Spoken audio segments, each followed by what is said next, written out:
आप देख रहे हैं राष्ट्रीय हिंदी न्यूज। नमस्कार, आप देख रहे हैं राष्ट्रीय हिंदी न्यूज और मैं हूं आपके साथ साल्विका श्रीवास्तव। स्वागत है आपका आज के हमारे इस खास कार्यक्रम आओ मंदिर चले में।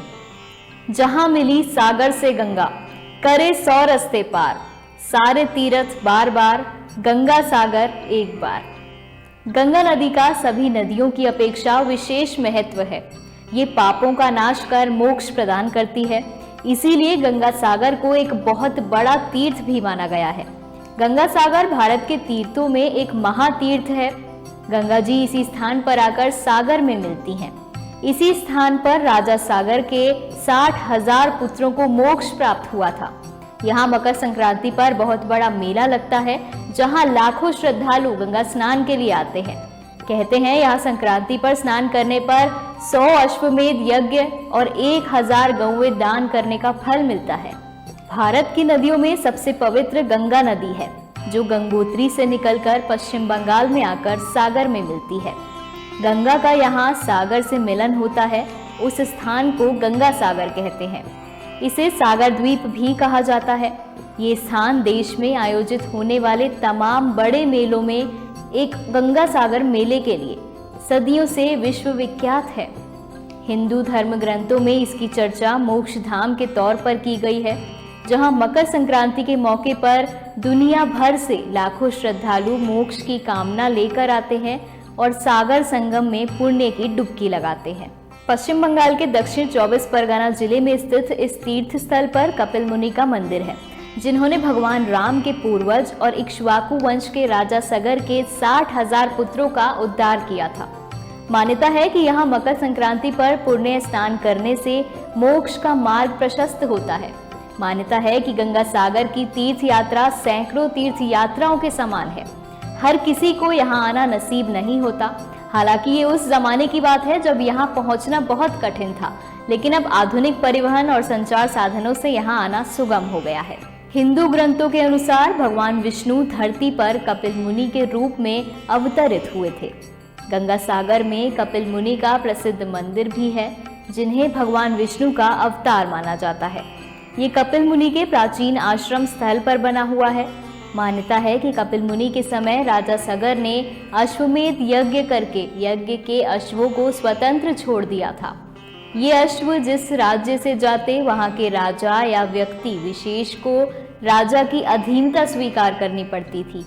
उस अश्व की रक्षा के लिए राजा सगर ने अपने 60,000 पुत्रों को भी भेजा था। एक दिन अश्व अचानक से गायब हो गया और बाद में कपिल मुनि के आश्रम में जाकर मिला, जहां पर राजा के पुत्रों ने जाकर कपिल मुनि को अपशब्द कहना शुरू कर दिया। इससे नाराज होकर कपिल मुनि ने अपने नेत्रों को तेज से उन सभी 60,000 पुत्रों को भस्म कर दिया। मान्यता है कि कपिल मुनि के श्राप के कारण उन्हें जब वर्षों तक मुक्ति नहीं मिली, तो राजा सगर के पौत्र भगीरथ ने कपिल मुनि के आश्रम में जाकर माफी मांगी और अपने पुरखों की मुक्ति का उपाय पूछा। तब कपिल मुनि ने उन्हें गंगा जल से मुक्ति पाने का उपाय बताया, जिसके बाद राजा भगीरथ ने कठिन तप करके गंगा को पृथ्वी पर लेकर आए। तभी से यहाँ गंगा सागर को पूजा जाने लगा। गंगा सागर में स्नान करने के बाद श्रद्धालु भगवान सूर्य को अर्घ्य देते हैं। इस दिन गंगा और सागर के संगम में भक्तगण समुद्र देवता को नारियल और यज्ञोपवीत भेंट करते हैं। मान्यता है कि मकर संक्रांति के दिन यहाँ पर स्नान करने पर सभी मनोकामनाएं पूरी होती हैं और श्रद्धालुओं को मोक्ष की प्राप्ति होती है। गंगा सागर मेला पश्चिम बंगाल में आयोजित होने वाले सबसे बड़े मेलों में से एक है। इस मेले का आयोजन हुगली नदी के तट पर ठीक उस जगह पर किया जाता है जहां पर गंगा बंगाल की खाड़ी में मिलती है, इसलिए इस मेले का नाम गंगा सागर मेला है। प्रतिवर्ष 2 से 3 लाख श्रद्धालु इस मेले में शामिल होते हैं। इस स्थान को हिंदुओं के एक विशेष स्थल के रूप में जाना जाता है। ये हिंदू धर्म को मानने वालों के लिए आस्था की स्थली है। ऐसा विश्वास है कि गंगा सागर की पवित्र तीर्थ यात्रा सैकड़ों तीर्थ यात्राओं के समान है। पहले का समय कुछ और था, जब कहा जाता था कि हर कोई गंगा सागर नहीं जा सकता, लेकिन आज के समय में कई मार्ग बना दिए गए हैं जिससे आप गंगा सागर पहुंच सकते हैं। गंगा सागर के लिए श्रद्धालुओं को जलमार्ग का उपयोग तो करना ही है, लेकिन यहाँ से पास कोलकाता पहुँचने के लिए भक्त वायु, रेल और सड़क मार्ग का उपयोग कर सकते हैं। कोलकाता का सुभाष चंद्र बोस अंतर्राष्ट्रीय हवाई अड्डा गंगा सागर से निकटतम एयरपोर्ट है, जो देश के कई एयरपोर्ट से जुड़ा हुआ है। वहीं गंगा सागर से सबसे नजदीकी रेलवे स्टेशन सियालदा है, जो 140 किलोमीटर दूर है। ये देश के प्रमुख स्टेशनों से रेल मार्ग के जरिए जुड़ा है। तो वहीं एक और रास्ता है जिससे देश के राज्य मार्गों से कोलकाता जुड़ा हुआ है। बता दें कि कोलकाता से काकद्वीप जाने के लिए बसें और टैक्सी उपलब्ध हैं। काकद्वीप पहुंचकर यात्री आगे की यात्रा के लिए फेरी लेते हैं और यहां से भी श्रद्धालु आसानी से गंगा सागर पहुंच सकते हैं। तो ये थी गंगा सागर की मान्यता। आज के इस एपिसोड में इतना ही।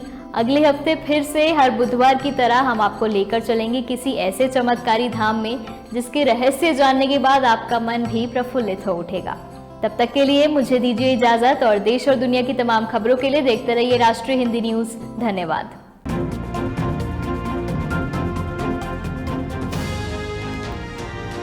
आप देख रहे हैं राष्ट्रीय हिंदी न्यूज।